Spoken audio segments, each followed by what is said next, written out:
Здравейте, хора! Отново е Дани и днес ще ви разкажа следната история. На едни хора им се ражда момиче, обаче родителите един ден решават да посетят врачка и тя им казва, че когато стане на 15 години, момичето ще падне в герана на къщата им и ще се удави.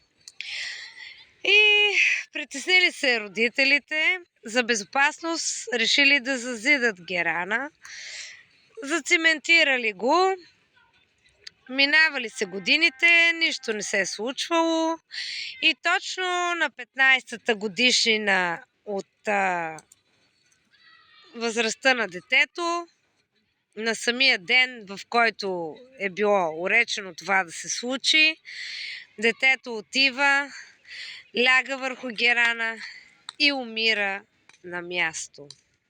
Тази история е по действителни събития и ако искате да научите още много такива, моля, абонирайте се за канала ми в YouTube Историите на Дани. Това е всичко за сега.